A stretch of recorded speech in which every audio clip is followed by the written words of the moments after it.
Hey friends, Mary Starr, and I'm just having a great day here in Kerrville. But God speaks to you in a lot of different ways. And one of the things recently that kind of keeps coming to me through different coachings, but also different people, is this feeling of belief. So I think today, since we skipped Wellness Wednesday, let's talk about Wellness Wednesday really quick and the process of our belief. So I am here with an incredible friend. Her name is Tammy Price, and we were just having a conversation. I'm going to raise it a little bit so she's swinging her son, but we're not get her son in the thing. But we were just having a conversation. I want you to hear it a little bit. It'll be a little broken because we're outside, we're doing our thing. But Tammy, just share a little bit about what we were talking about beliefs. Okay, so it all comes down to you make an investment, and whether you believe that investment will pay off or not, it all comes down to your belief, because your beliefs, you have feelings about your current situation, right? So like whether you're broke or you're struggling in your marriage, you're having a hard time raising your kids, okay, so those circumstances produce a thought. Oh man, I suck as a parent, or oh, I'm doing all right here, or I'm good with my money, or I'm bad with my money. That thought then produces a feeling. Okay, so if I'm bad with my money, how does that make me feel? Positive, negative? Right. If I'm good with my money, how does that make me feel? And it's anything. Pick anything that you're thinking about. So that produces a feeling. From your feeling, you're going to take an action. Weight loss, for example. Okay, man, I'm fat, I'm overweight, I'm lazy. That makes me feel kind of down, so I'm probably going to waste a lot of time scrolling on Facebook. Right. Maybe I'll sit down and eat a massive tub of ice cream while I'm watching TV because I feel bad. That feeling then produces more of your or that action of wasting that time produces more of your situation. I'm overweight, I'm fat, I'm lazy, right? So now let's flip it the other way. If you feel really good about something, I'm doing really good making my bed every morning, I'm rocking it. Mm-hmm.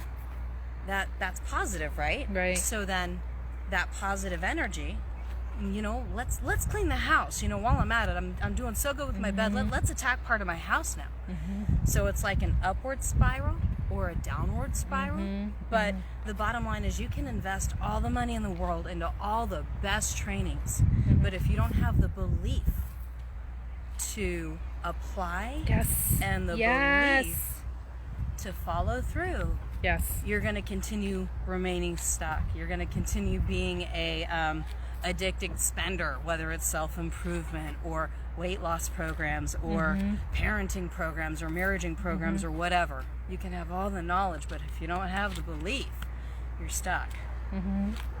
And I see this so much too with team members. Okay, so team member who really wants to achieve a certain promotion or a certain financial whatever, if they don't believe, right? If they don't believe, they don't have that belief, or break some of the beliefs like, oh, I'm a bad salesperson, right?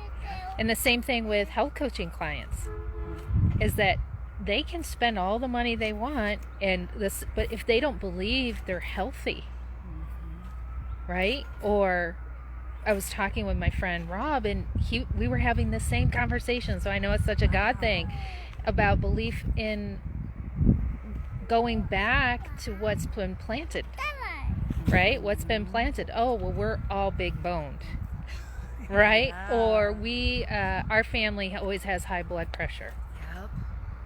It's like, and then letting those generational. So he was even talking, it's called, I think, the science of belief or the biology of belief.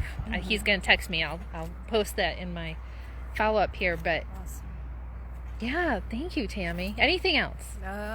Generational, anything? Okay. Yeah, so there's this, so in terms of your beliefs that have been handed down, so these are, like, I'm big boned, or our family's always been broke, or marriage is hard because my parents, I always saw them arguing, right? So these are generational beliefs, and for those of you who read the Bible, you could even call it a generational curse, right? Yep.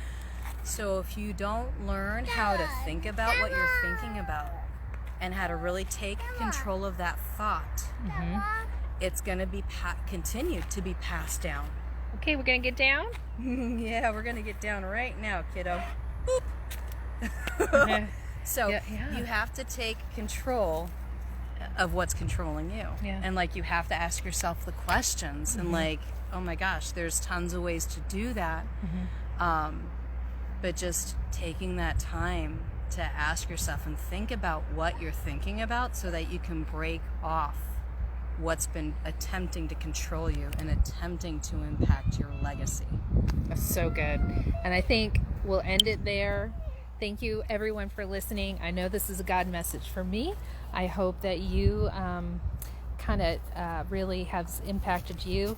And, like she said, to really think about what we're thinking, and then to really contemplate on that too. So more to come.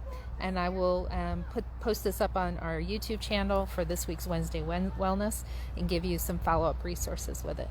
All right. Have a blessed day. Bye-bye.